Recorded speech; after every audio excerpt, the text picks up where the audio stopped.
The EU-U.S. Trade and Technology Council was launched in 2021 to be a transatlantic cooperation forum to discuss the most important issues related to trade and technology. The Trade and Technology Council has been created with a view to making our trade and investment relationship even stronger than it is today. Every day, there are 4 billion euros of goods and services that cross the Atlantic. This gives tremendous opportunities to businesses, and it gives millions of jobs in Europe and in the United States.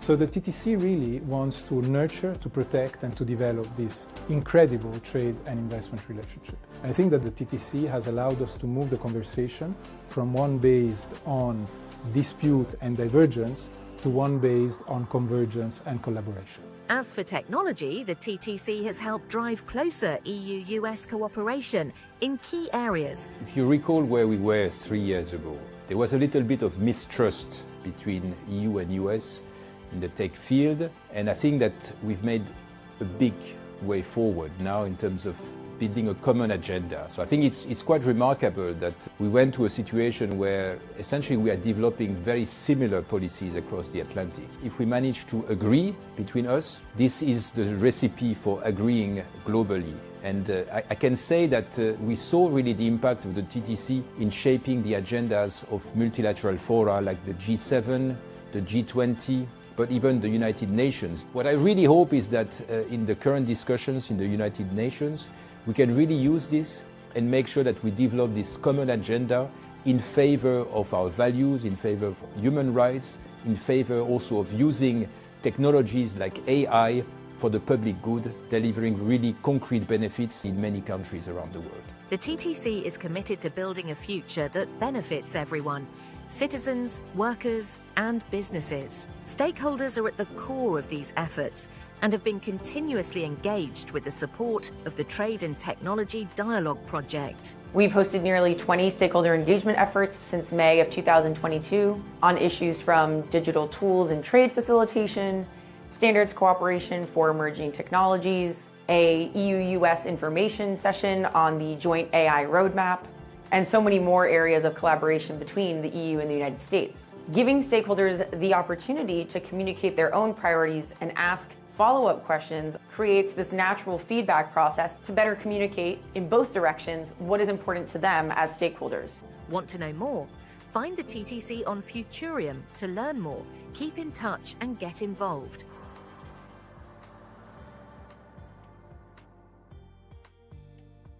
Right. Welcome to this Trade and Technology Council dialogue. You can see that the video was done by diplomats. They said a little bit of mistrust. I think this is a great opportunity to build even more trust than exists today. And in order to kick off this conversation, I'd like to invite our host, Minister Labib Haja. You are the chair at the moment, you are chairing the presidency of the Council of the European Union. Please, we want to hear your remarks.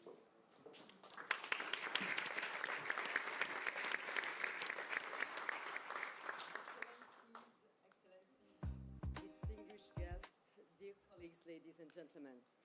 On behalf of the Belgian presidency of the Council of the European Union, it is my great pleasure to welcome you all here in Leuven for the 6th EU-US Trade and Technology Council. It is, by the way, no coincidence that Leuven was chosen to host this Trade and Technology Council. Indeed, the city of Leuven gives testimony to Belgium's very rich history.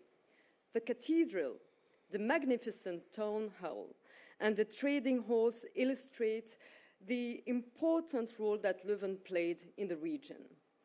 Between the 11th and the 14th century, Leuven was the most important trading center in the region with a major cloth production industry. Leuven is also an example of innovation, understanding rapidly that to avoid stagnation, the city had to invest in knowledge, it created the University of Leuven in 1425. The university quickly grew to become one of the largest universities of Europe. But Leuven is also a reminder of the disastrous impact of conflict, war, and intolerance. During the First World War, Leuven was destroyed, and the old library completely burned down. The library had to be rebuilt after the war, and it received financial support from the United States. Leuven is therefore also a symbol of cooperation between our continents. Throughout history, the University of Leuven has never lost its excellence and has, for instance, topped the Reuters list of Europe's most innovative universities every year since 2016. The city now hosts no less than 141 spin-off companies in biotech, robotics, additive manufacturing, and IT. Some of these spin-offs have become world leaders in their field. And if I'm telling you all this, it's because the history of Leuven is also the story of Belgium. Investing in research and crafting the future through trade and innovation are key foundations of Belgium's open economy. In fact, Belgium is such an open economy that 85% of its GDP and one job out of 3 in the private sector depends on trade. Belgium is thereby a strong supporter of an open and rules-based trading system. And this is even more important in today's geoeconomic context, with several wars and conflict impacting trade flows, with protectionism and the rise in many countries, and with an increasing trend to use trade for geopolitical purposes. Belgium also believes that a strong economic relationship between the European Union and the United States is crucial and beneficial for both continents.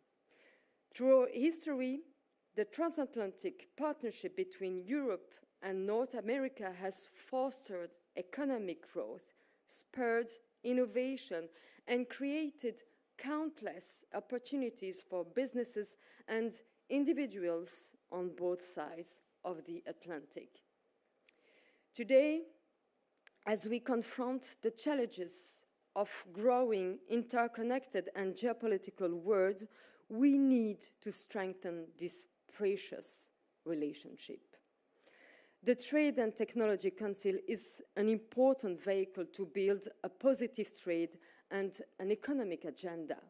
It provides a platform both at technical and at political level for cooperating on the many issues related to trade and technology, such as artificial intelligence, quantum technologies, and semiconductors, as well as promoting sustainable trade, fostering transparency and clean energy incentives, guaranteeing economic security, and protecting our values in a changing geopolitical digital environment. But to ensure the continuation of this unique partnership, strong and shared ambition will be certainly essential. And it is no secret that this year is an important year for both Europe and the United States, with important elections taking place on both sides of the Atlantic. As we look to the future, let us reaffirm our commitment to the principle of trade, free trade, open market, and technological innovation that have served as the foundation of our transatlantic partnership for decades. Your Excellencies, I'm looking forward to hearing your thoughts, analysis, and suggestions for further improvement and for stronger EU-U.S. cooperation. I wish you all a productive meeting. Thank you very much.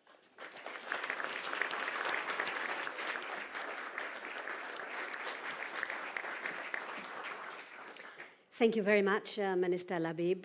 It's true that this dialogue takes place just ahead of electoral season, both in the European Union as well as in the US, and thus is not what we are going to be discussing today. That's too slippery a slope to engage in a conversation. But let's say that irrespective of the leadership that will come out of the elections, irrespective of the shape that the TTC could take, what's true is that trade and technology are two key determinants in what is the world's largest, most consequential economic relationship, which is the one between the European Union and the United States. Worth, that's what the latest data from the American Chamber tells us, 8 trillion euros, which is, again, sobering when one looks at it.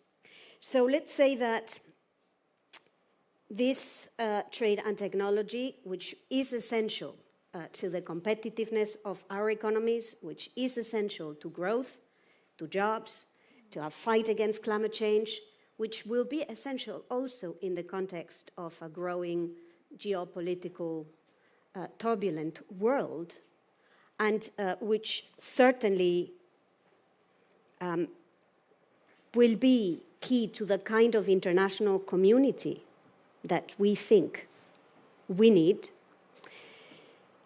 These important two elements require Europe and the US to think and to deal with them in terms of longer-term paths for cooperation.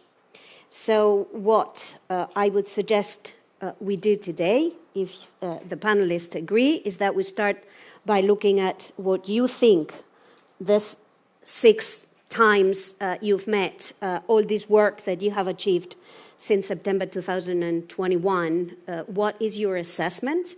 And then maybe we can look a little bit at what these longer-term paths for cooperation should look like, again, understanding that irrespective of these two ingredients are essential to the transatlantic community. So let me start with you, Secretary Raimondo. What would be, seen from you, the big achievements of the TTC so far? Yeah. First, good afternoon, and thank you to our hosts. Thank you for having us. It's beautiful. I only wish I could spend more time here. And hello to my colleagues. It's terrific to see you all.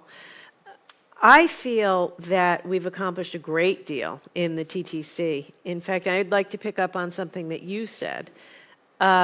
There was more than a little bit of distrust that had developed at the time that we started the TTC. I'll just leave it at that. But I remember vividly, in the earliest days of having my job, President Biden was crystal clear with me and other members of his cabinet. It was time to rejuvenate our relationship with our European allies. It was a time of tension. There was too much tension in our relationship, especially as it related to trade and technology, and that didn't make sense.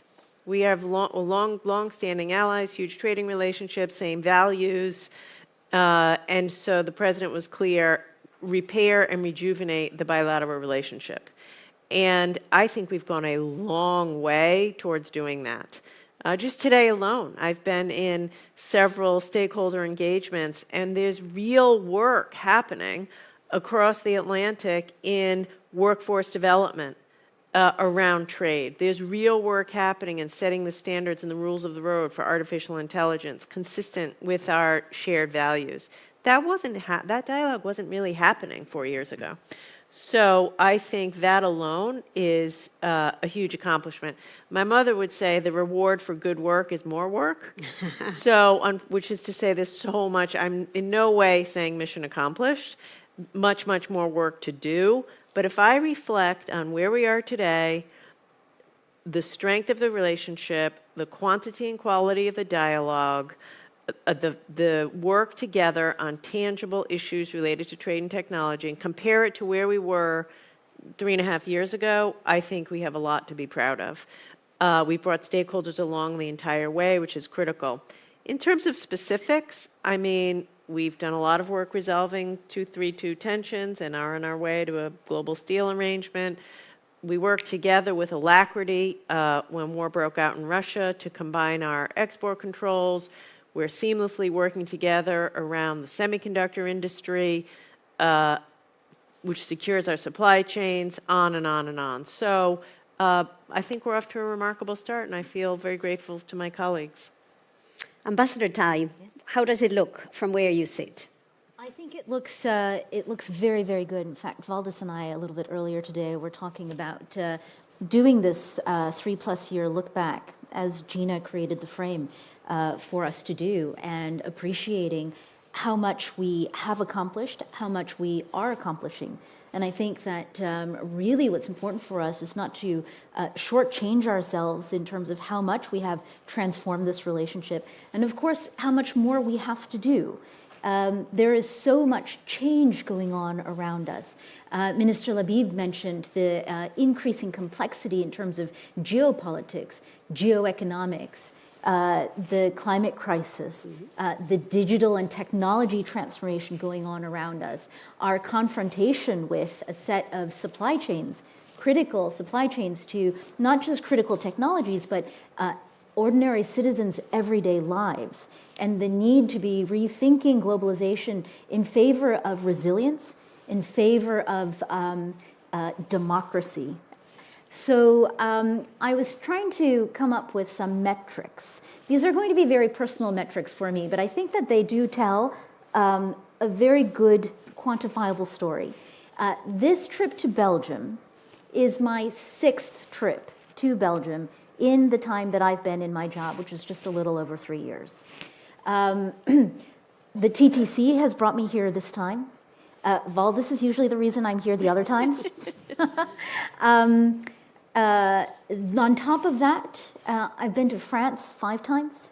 I've been to Germany 3 times, once for the G7, once for the Munich Security Conference. And then one time I came on a trip to Paris and Berlin. It was early in 2022. I was getting very stir-crazy back at home because we'd just gone through the Omicron variant surge. And we were grounded for several weeks around the holidays. And I said, I really feel like I need to go and I need to meet with people. So we did a trip to Paris and Berlin. It also happened to be the week that Russia invaded Ukraine. I was in Paris on Monday. Monday is when Russia started recognizing eastern portions of Ukraine. By the time I landed in Berlin on Wednesday, that evening was the first night that the German government lit up the Brandenburg Gate in the colors of the Ukrainian flag. It's a really critical, pivotal moment where U.S.-EU transatlantic partnership was called upon to revive the kind of commitment that we have had to each other since World War II. And we were there for each other in no small part because of the TTC and the framework that it's created. I've been to Italy for the G20. G7 will give me another opportunity to go this year. Thanks to the TTC, I've now also been as far north as I've ever been on the planet, to Luleå.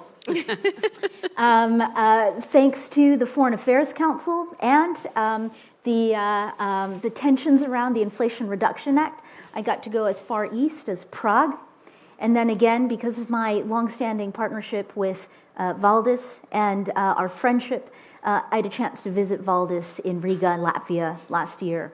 And each one of these trips has been an opportunity to deepen this relationship, to broaden it. So what I want to say about the TTC is that the TTC is itself a bit of the skeleton for the rest of the relationship. Other initiatives that Valdis and I have been involved in, large civil aircraft, predates the founding of the TTC. And yet our ongoing work is enabled by the structure that the TTC has created and the opportunities that our teams have to build on their work. So just as I push myself out of Washington to talk trade with the rest of the United States, in this relationship, I have had so many opportunities to visit European member states, to get myself out of Brussels, to become a better partner to the EU on trade issues, to understand the different perspectives in this complex EU institutional structure and to look for those opportunities to understand each other better and to enhance the really important work that we have to do together. No, thank you also for reminding us that these 3 years of TTC have as a backdrop a major change in the geopolitical and in the economic outlook from COVID to Russia's invasion of Ukraine. Let me turn to Undersecretary Fernandez. How does this look from the State Department? Well, let me just start by saying that since the start of the Biden-Harris administration, a central tenet of our foreign policy has been that we're a lot more effective with our partners than we are alone. And that translates into what I think are two complementary principles. Number one, that we've realized for a long time that our alliances, our partnerships were a competitive advantage. We look at our two borders, starting close to the U.S., Canada, Mexico, two of the longest borders in the world, and we have no conflicts. We have disputes, but there are very few countries who can have that length of borders and say the same thing. With Europe, we have a history. We have common values, and those common values have been tested. And so, taking advantage of our competitive advantage, and at the same time, and I think Secretary Raimondo said this earlier, we start from a realization that we were 3 years ago we were letting our potential become mired in our petty differences. I mean, she didn't mention it. Airbus, Boeing was long-standing. In fact, I had been involved as Assistant Secretary in that dispute, and 10 years later, it was still raging. We needed to get beyond that, and I think take advantage of our potential. What have we done? Well, I think some of our achievements speak for themselves on artificial intelligence, starting to think about how we take advantage of that potential while at the same time remaining aware of the pitfalls. Economic coercion, think of how quickly we responded after Russia's brutal invasion of Ukraine with export controls. That was because, in large part, because we had established a relationship with our colleagues on the export control side. Tomorrow, we're announcing our new partnership on critical minerals at the forum. Again, that is a concrete example. So I think we've got a lot to be proud of. I personally, I haven't been to Brussels as much as Ambassador Tai, but this is a great place to be, a great time to come. I'm very proud of what we've been able to do, realizing the difficulties. We have endured a number of conflicts around the world that have not made things easier. And I think our challenge is to, at this point, we may have gotten the low-hanging fruit, as we say. I think we've got to get more ambitious, and that's really the challenge going forward as we look at the second phase, at the next phase of the TTC.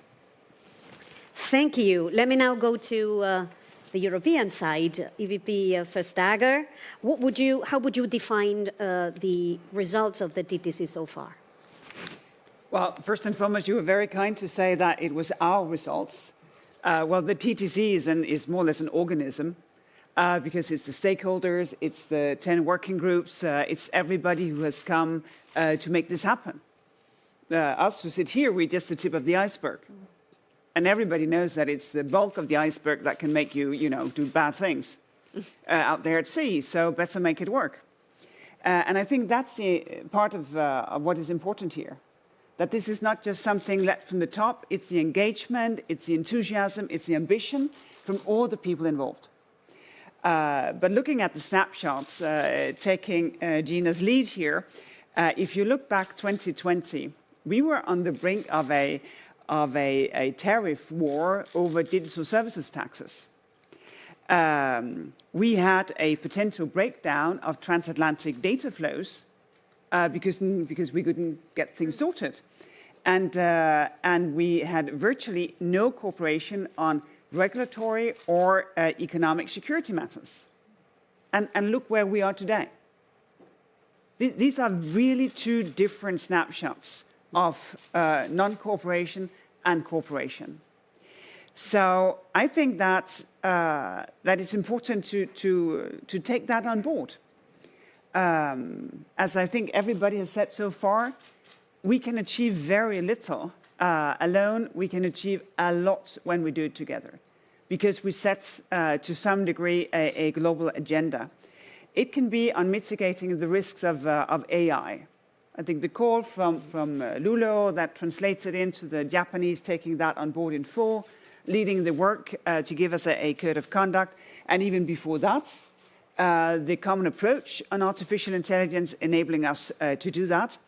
I think the work done on semiconductors, also from the very first day, finding out where did the shortages come from, sort of the defensive approach, how to get offensive, how to get a bigger part of this amazing global value chain on European and US soil, ensuring that democracies are at the forefront when it comes to innovation in emerging technologies with trusted vendors, and pushing forward with 6G or quantum. I think this is very, very tangible. So we have built something for real. This has not been easy. Sometimes, yes, but a lot of times it has been difficult. And sometimes it has been so difficult that we forget that there are bigger fish out there to fry than what the small, tiny ones we have between us. So it's really not a detail, because there is a give and there is a take and there are solutions to be found. And that is what I find impressive, that when conflicts had to be solved, it was because we both remembered we do have more in common than what divides us. We do have bigger things to deal with than the tiny things that divide us. So I think that is part of what has made this a learning process. We have learned a lot from you, for instance, to assess technology through a lens of economic security, to better realize the importance of promoting and protecting our own assets, while addressing dependencies and vulnerabilities. I hope, of course, that we have inspired US colleagues, for instance, in the importance of ensuring that if democracies should lead when it comes to the future of technology, you also need to govern it well at home. And I think that learning process is part of the deliverable, because when you have learned to learn, it's very difficult to unlearn that again. And that, I think, is part of the benefit. And then all the tangible deliverables during the way, so that it's not just for administrations, but it's really for the ecosystem of the transatlantic relationship. And for that, I'm really grateful. Thank you. That was a very good way, in my view, to capture a lot of what all this great work. Let me turn to EVP Dombrovskis. I don't know if you've traveled that much in the US. Maybe you'll tell us. But what's the achievements of these 3 years seen from your... So first of all, good afternoon, everyone, and it's a pleasure to see everyone in this stakeholder event. And indeed, it has been emphasized by many speakers already that actually stakeholder engagement is part of the success of the TTC, and actually it's on a number of occasions it was ideas brought forward by you that led us also to the results. I need to get my statistics in order to know how many times I was in US during the mandate, but quite a few times, like in normal times, apart of COVID. At least twice a year I'm traveling to US, so this engagement has been very intensive, and later this month I'm traveling to US again. And it has been mentioned already that we are living at a time of profound geopolitical shifts, and the rules-based international order is being challenged. And correspondingly, in a situation like this, the world needs transatlantic unity and leadership more than ever before. And the TTC helped us with this. It has been a key element of a renewed and broad transatlantic economic, political and security partnerships since 2021. And also the fact that we have our regular meetings, a high level of activity of working groups shows that there is a lot of commitment from both sides of the Atlantic to actually make it happen. So we could talk, exchange information, discuss how we can make transatlantic trade and investment stronger, and also take a swift, decisive action in a case of international crisis. Also, this has been mentioned already in a context of Russia's brutal aggression against Ukraine. TTC helped us really to move swiftly and in a coordinated way in our response in export restrictions we had been putting on Russia to limit its capacity to wage the war. Also, TTC gave us a place to discuss our differences and manage them. And the U.S. Inflation Reduction Act is a good example. It was a TTC meeting in December 2022, which allowed us to engage in frank and open discussion on this, to find solutions at least on some of the aspects, and also to the extent park or set aside some others, and to focus on a positive agenda through transatlantic initiative on sustainable trade. And also in this more challenging and more conflictual geopolitical context, obviously there has been a shift towards economic security on both sides of Atlantic, and once again TTC allowed us to cooperate well in areas like export controls, investment screening, supply chain resilience, in for example areas like semiconductors or solar. So all in all, it has proven its worth, so I think it's important that we build on this also in the next political cycle on both sides of the Atlantic. And indeed, it has, as it has been said, it has allowed us to move away from disputes and divergences to a dialogue geared towards cooperation and convergence. Thank you. Thank you very much. And last but not least, in this first round, Commissioner Breton, what are the achievements seen from where you sit? The biggest achievement for me is that we made something of it. Because I think it's important always to remind history. This is probably the only legacy from the previous Trump administration. The TTC has been invented because we had some difficulties with your predecessor, Member Philogan and myself, to enter into discussions with the administration. And we said, Commissioner for Trade, Commissioner for Tech, let's find a way. And we had the channel. But to tell you the truth, nothing happened. So we had the channel, but we made nothing of it. With the actual administration, it's fair to say that when President Biden took office, it was some excitement in the Commission, in the College. But what can we do? What can we do? Oh, we have this TTC. Let's try to use it. And we offered it. And guess what? 3 years later, here we are. So congratulations, because finally we made something with it. And between all of us, why T and T? Why tech and trade? It's not normal. That's why it's always important to remind history. But we made something of it.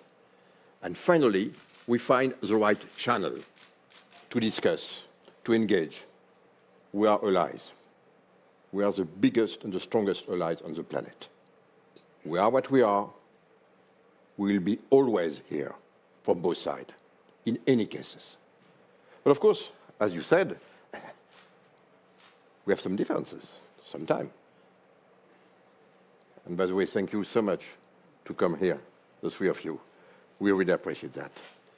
But because of the fact that every 6 months we come together, I should say also that we're becoming friends. We not make politics all our life, maybe for some of us. But I'm certain that the friendship will remain. But because we are here, we discuss, we have an agenda. Of course, sometimes it has been not easy to put some irritant on the agenda, but that's life. But then we learned that it was important even to put irritants on the agenda and to try to find a solution. So for me, the best that we have achieved is that now we created something from this TTC, which is our legacy. The fact, nothing makes me more happy than to see that all our colleagues, all our teams are happy to see each other again. Mm-hmm. And we have created this magic. We know that when we have an issue, you see each other, you are calling each other, and then we fixed the issue. So that's a strong beginning. I'm sure that we'll be able to continue to progress, but let me tell you something. It's always a pleasure to know that we will see each other and we will have a good dinner together also. True. So let me pick up on that in the second round of conversations. Let's keep it short so that we can gather as much input as possible, because now we want to look a little bit into the future. Where are the areas where the longer-term paths of cooperation can be developed? Let me start on technology with Secretary Raimondo and then Commissioner Breton. On technology, where should the future cursor be put? Yeah, I do want to underscore what Commissioner Breton just said. Don't underestimate that point. We've developed relationships, we've developed trust. There will be challenging issues to work through, but when you can pick up the phone and talk to somebody with whom you've been working for years on tough issues, it's a whole different discussion. I think it shouldn't be made light of. There are, of course, a long list. I could give a long list. I know you want to keep it tight, so I'll just say one, which is the one top of mind for me, which is artificial intelligence. So this is an area where I see a lot of work to be done as between U.S. and EU. In fact, I have traveled here with our new head of the U.S. AI Safety Institute, Elizabeth, who's here in the front row. And we've just stood up the U.S. AI Safety Institute at the Department of Commerce about, 2 months ago. And we are here now and extremely eager to collaborate with the EU AI office. Roberto, it's good to see you here. That's where we need to focus. Together, US-EU, thinking about the standards, science-based standards, what is adequate watermarking, what is adequate red teaming, how do we keep a lid on the dangers of AI, but also harnessing the benefits. So this is an area, if I had to pick one in the interest of being brief, I really want to focus on. Related to that are the workforce challenges associated with AI. And we've just come from 2 excellent panels on that. And in this respect, once again, heavy collaboration we hope to continue to have with the EU. How do we get the workforce ready for the unbelievable changes in ICT because of AI, and frankly, so workers have an opportunity, but also so companies, big and small alike, can have access to the talent they need with the skills they need at the time and at the price that need them. So I would say that is a top of mind for me and something I really look forward to working on. Thank you very much, and please, to Elizabeth and to Roberto, hurry up, because from what I can see, I'm doing a bit of work on foreign interference in the information space at the moment in France. I can tell you, we need you to hurry up on that space. Well, they've spent 2 hours today together and made some plans, and we are hard at work. Good. We're looking at the results. Commissioner Breton. One word on AI, but I will speak on semiconductor. Also, I tried to say we have two favorite subjects. Exactly. So you spoke about AI, I will speak about semiconductors, even if one word on AI. It's true that we had different approaches. Yeah. It's true that we thought it was important, and by the way, we have here a fantastic MEP, il faut te lever là, lève-toi. Lève-toi, he was fantastic. He did a fantastic job in the parliament. Because now, of course, we decided to have a law. It was extremely difficult. But in the TTC, we have been always transparent, giving you information. This is what we want to do. This is what we try to do. This is what we are. And exchanging these information has been extremely, extremely important. And I'm extremely happy with the fact that now both of you will work together with our AI office. It's the right time, and it's, let's say, the consequence of this. But semiconductor, Gina, we had exactly, it's funny because we didn't discuss together, but I remember the first time we met, we had the same idea. Mm-hmm. That, oh, look, we cannot stay like this. We are producing now 8% and 9% and 8% of the production capacity of the world in semiconductors. It's impossible. Mm. It's impossible regarding, of course, the situation, the geopolitical evolution, of course, everything which is happening in Taiwan, in Asia, and so on. And we decided, look, we need to do something. And Gina told me our goal is to be at 30% by 2030 production. And we said our goal is 20%. Both of us, we said, wow, it's 50%. Mm. So let's do it, of course, with our different approaches, but together. And our goal should be to put us in motion so that before the end of this decade, we'll be able to produce half of what we need on the planet in both our continent. And Gina, we did it. Mm. We did it because today now, if I take in Europe, thanks to this, it has been also a law. We passed this in the parliament, in the council, very difficult, am I right? But we did it. We did it, and now we have more than 100 billion euros of investment, private investment, in 67 manufacturing plants in Europe, and also, with something which is extremely important, we go to visit just after this panel, in IMEC, not too far from here. Mm-hmm. We invest in R&D with 3 very important pilot lines, of course, that we will offer for our partners in Europe, but also in the US. And I think we could be pretty proud of this because we did it together. And now, of course, our goal is to secure the supply chain.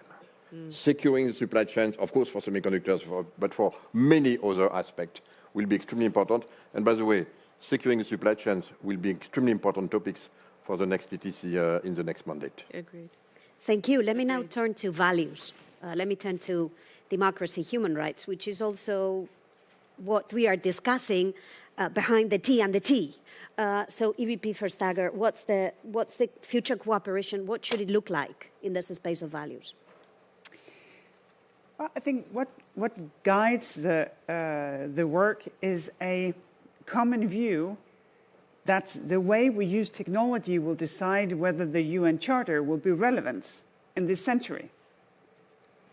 And it's not to be alarmist, but it's just to say that we have seen how either negligence, so not really caring about how people's data is being consumed and turned against them, but also how bad actors will use technology against us.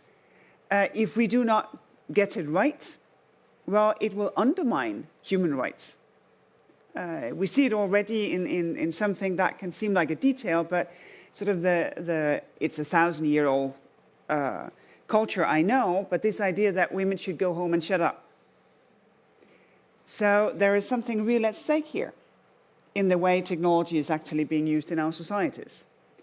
And what we have been circling around are 2 different things. One is, of course, that we, get the work done at home.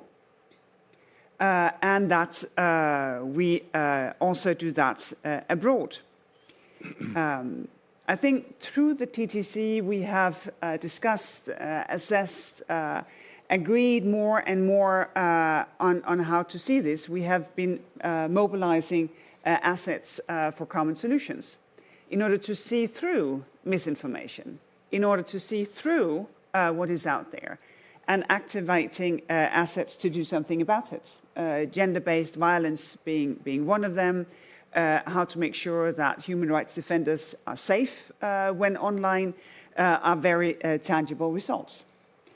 And when it now comes to AI, I think because it was some of the first issues where we came together with the risk-based approach, that allows us not to make the mistakes at the past where we actually allow technology to come between us. Here we had the same starting point. When generative AI arrived, we knew actually what to do. So we can shape instead of repair.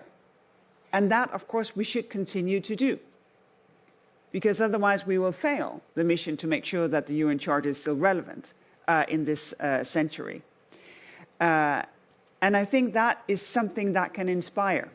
What we have done now in a number of countries is to offer another vision of technology. And I really appreciate this. Now we are having projects with Costa Rica, with Jamaica, with Kenya, with the Philippines, under the TTC. We are soon to launch again another project. And I think that is the way to go. But we are only trustworthy with partners because people can see that this is something that we do ourselves as well.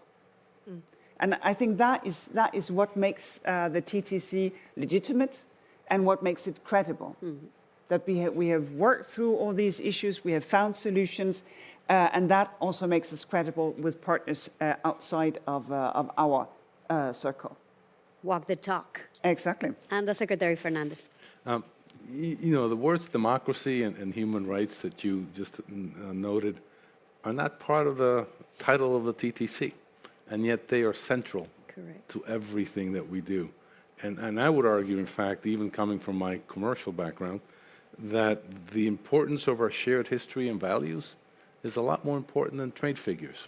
Those come and go, but the trade and the values and the common history, the ability to, the history of having shaped the world order after World War II, that I think is much more important than trade figures. And I think something we've recognized early on is that we needed to work on that. Now we're working on artificial intelligence, but we've also done work on protecting human rights offenders. A lot of work, as was just alluded to, on trusted communications, electoral interference. There's nothing more fundamental than our ability to vote. So that I think is something that I think is a real achievement. One that perhaps doesn't get as much credit as it should is, I think early on, I remember saying that we needed to work together on international organizations. Mm-hmm. And something that we were able to work on together with success is the ITU election, where we had a U.S. candidate who, about as qualified as can be, after the invasion of Ukraine, again running against a Russian candidate that embodied everything that we stood against. We were able not just to work among ourselves, but we were able to work with third countries to try and bring them into our vision. That's hard work. It's not a treaty. It requires the kind of constant engagement that we couldn't alone do by ourselves, and you couldn't do alone by yourselves, but together we could actually act as a multiplier. So I think at some point we may want to think about changing the title of the TTC and put in something about democracy and something about values, because I think that's about as central as can be. Thank you. Let me now turn to trade.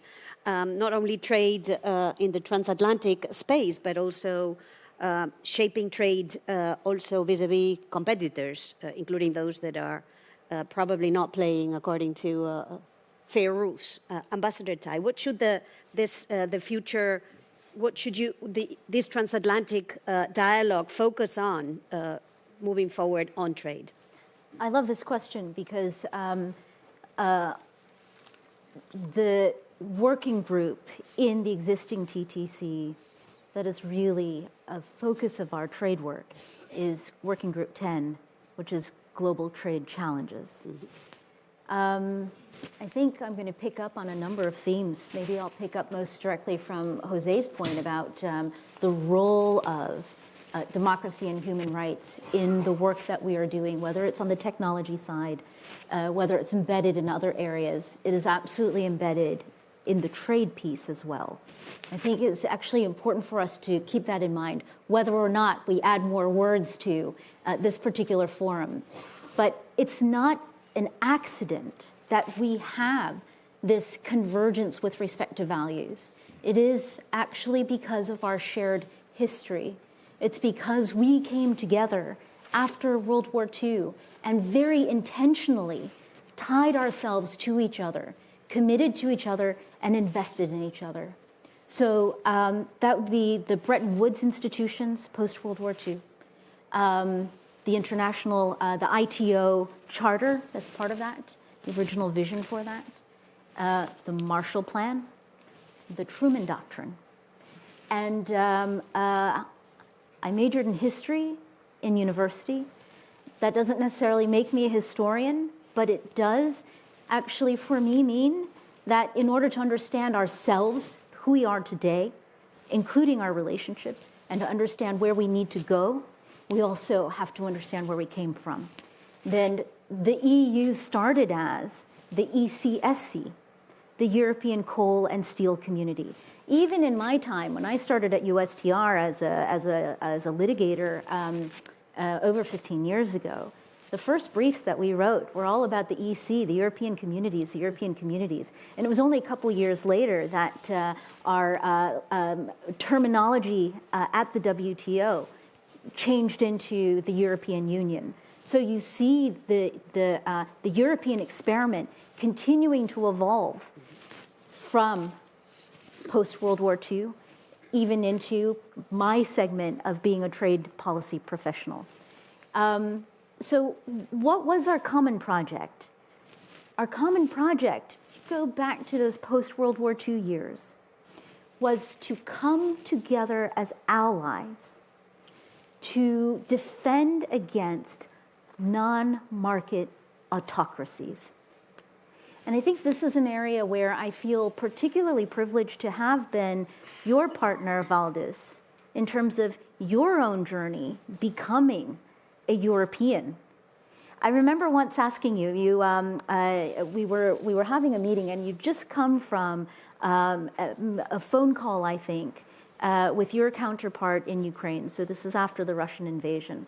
And it occurred to me to ask you, when you talk to your counterpart from Ukraine, what language do you speak? Do you speak English or do you speak Russian? And I think having visited you in Latvia and learning more and seeing Latvia today, learning more about the history of Latvia, just over in our lifetimes, the stakes of this partnership today are so incredibly high and important, especially given the changes around us. So in terms of Working Group 10, coming together as US and EU on a trade basis to work through how we come together to defend against, once again, non-market autocracies, and how we develop new tools and new arrangements for reinforcing each other's democracies, reinforcing this privilege of freedoms that we have in our respective societies, and appreciating that this challenge that we have before us is not an accident of history. It is very much where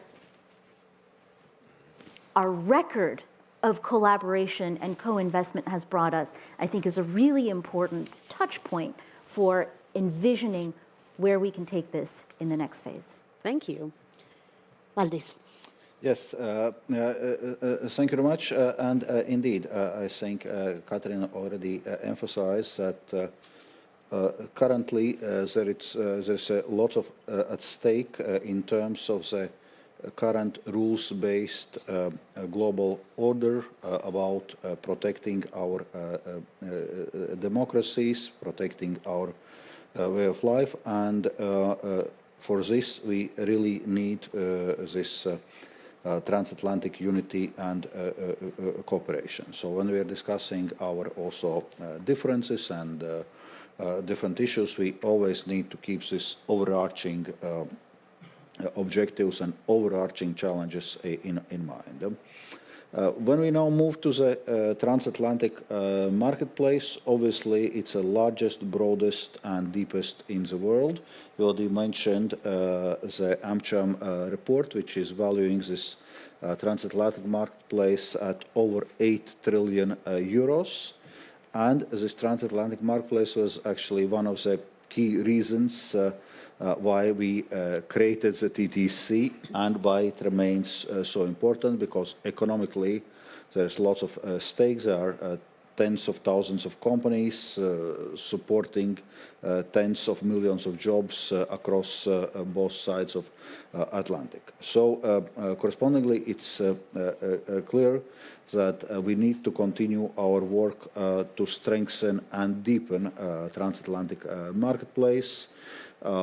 Some of the work strands which we are going to discuss also now during the TTC proper, advancing digital tools to facilitate trade, further promoting sustainable trade. For this, we, as I mentioned, have transatlantic initiative on sustainable trade, but also there are aspects under clean energy incentives dialogue which are important for this.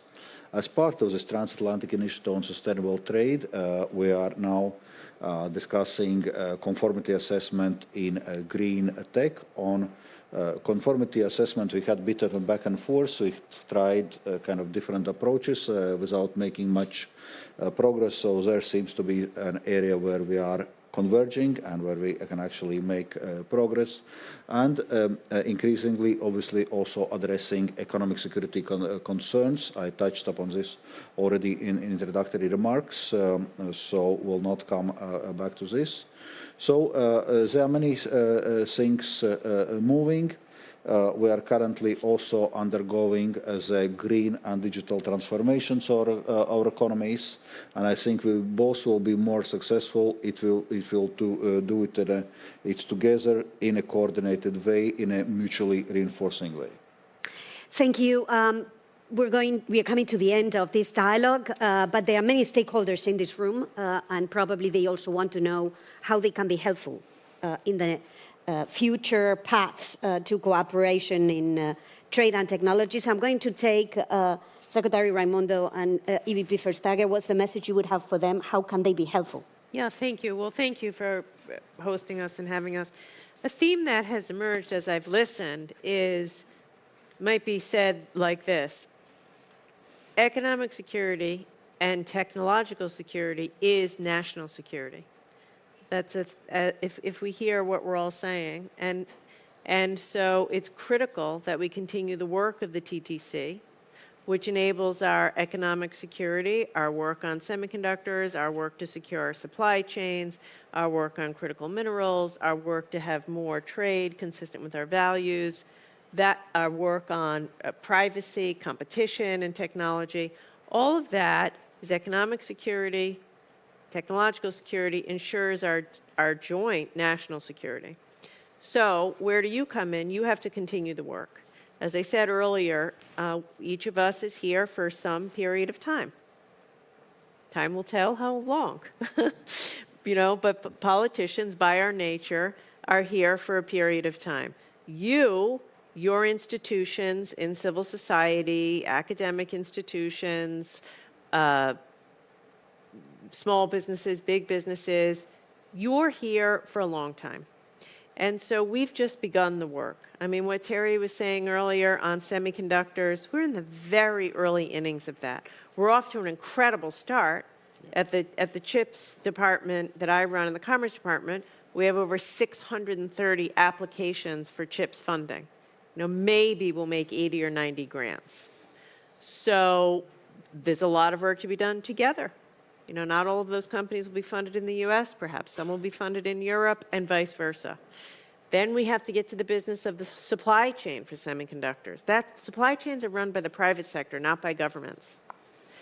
all of our work is really in the early, I suppose baseball is an American thing, I was going to say the early innings, the early minutes of a match.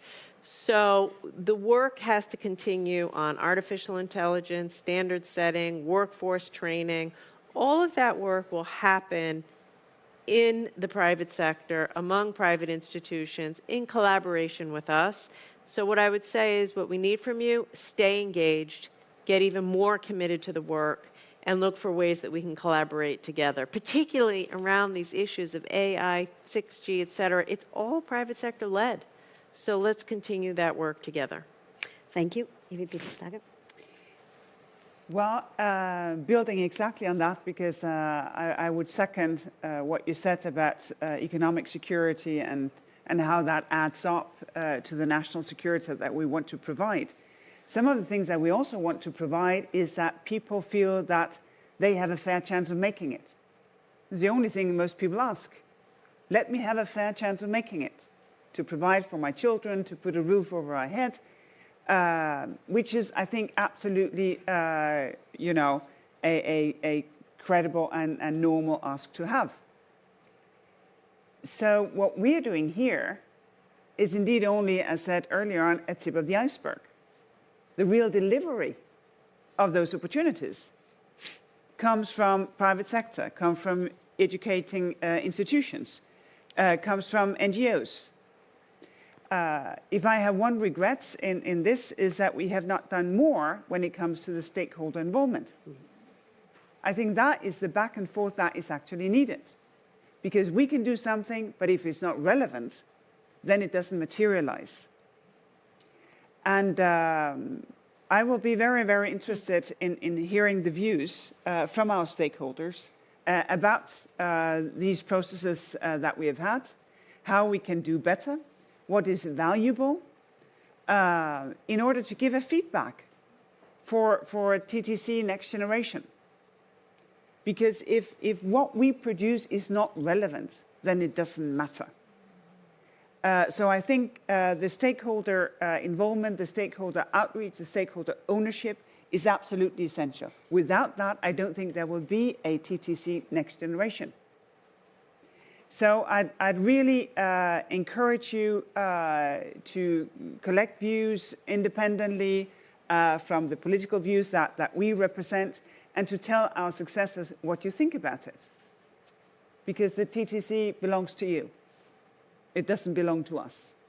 Because as everybody has said here, the values that we build on, the transatlantic relationship, that goes way back before we were thought of as decision makers and as principals. So that is my ask of you, to do that.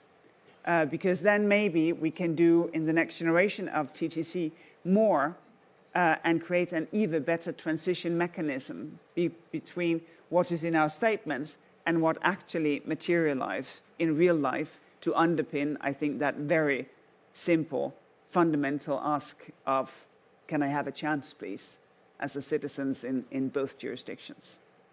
Well, let me thank you for this very rich conversation. Let me try to summarize this for all of you. I would do this in the form of a memo from Leuven to the future principals of the Transatlantic Trade and Technology Council. Now, if you happen to be the successors of yourselves, write it down just in case you forget. So this memo would have a first point saying, trade and technology are long-term factors that will determine who we are. So this memo would have 4 points. First point, alliances are a comparative advantage. Second point would be cooperation needs to be nurtured. Your predecessors did all the low-hanging fruit, so you've got to do much more peddling, because what remains is the hard stuff. Point number 3, divergences need to be managed. And obviously, involving stakeholders in the management of the divergences is essential to the success. Final point would be, if you hang together and if you walk the talk, you will have a much better chance of shaping the global standards of tomorrow. So thank you very much. Please give the principals a big applause. Very good.